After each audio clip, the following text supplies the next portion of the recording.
Je connais mon père par Neville Goddard. Traduction et narration par Julie Descas. Chapitre 7. La crucifixion et la résurrection. Les événements de la crucifixion et de la résurrection sont tellement imbriqués qu'ils doivent être expliqués ensemble car l'un détermine l'autre. Ce mystère est symbolisé sur terre par les rituels du Vendredi Saint et de Pâques. Vous avez observé que ces jours ne sont pas fixes, mais changent d'année en année. Ils tombent entre la dernière semaine de mars et la dernière semaine d'avril. Le jour est déterminé de la manière suivante. Le premier dimanche après la pleine lune en Bélier est célébré comme Pâques. Le Bélier commence le 21 mars et marque le début du printemps. Cette date mobile devrait inciter l'observateur à chercher une autre interprétation que celle qui lui est donnée.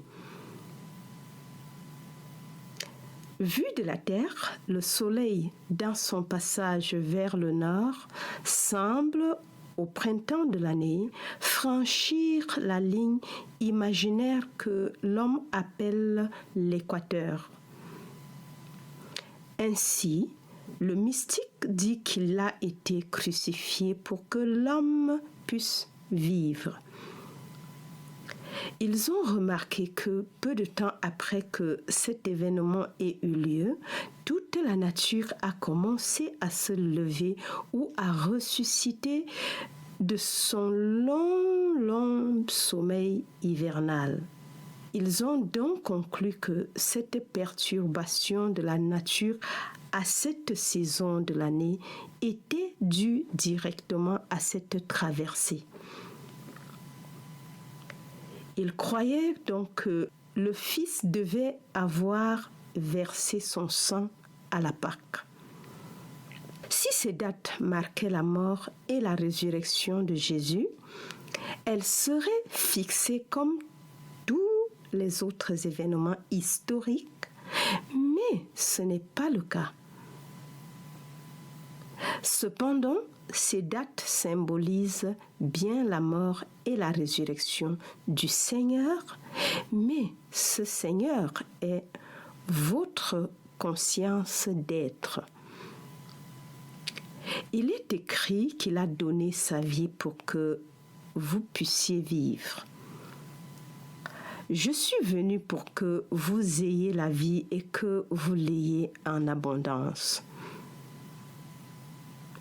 Comme le printemps est le moment de l'année où les millions de graines qui sont restées enfouies dans le sol tout l'hiver deviennent soudainement visibles pour que l'homme puisse vivre, et parce que le drame mystique de la crucifixion et de la résurrection est dans la nature de ce changement annuel, il est célébré à cette saison printanière de l'année, mais en réalité, il a lieu à chaque instant. L'être qui est crucifié est notre conscience d'être. La croix est la conception que nous avons de nous-mêmes. La résurrection est la mise en visibilité de cette conception de soi. Loin d'être un jour de deuil, le Vendredi Saint devrait être un jour de réjouissance, car il ne peut y avoir de résurrection sans crucifixion. La chose à ressusciter dans votre cas est ce que vous désirez être. Pour ce faire, vous devez sentir que vous êtes la chose désirée. Vous devez sentir que je suis cela, car Je suis la résurrection et la vie. Oui, je suis votre conscience d'être est le pouvoir qui ressuscite et rend vivant ce que vous avez conscience d'être. Deux personnes se mettront d'accord pour toucher n'importe quoi et je l'établirai sur terre. Les deux personnes qui s'accordent sont vous, votre conscience et la chose désirée, ce que vous avez décidé d'être en prenant conscience. Lorsque cet accord est atteint, la crucifixion est terminée. Deux personnes se sont croisées ou se sont croisées l'une l'autre. Je suis et cela, la chose désirée, se sont unis.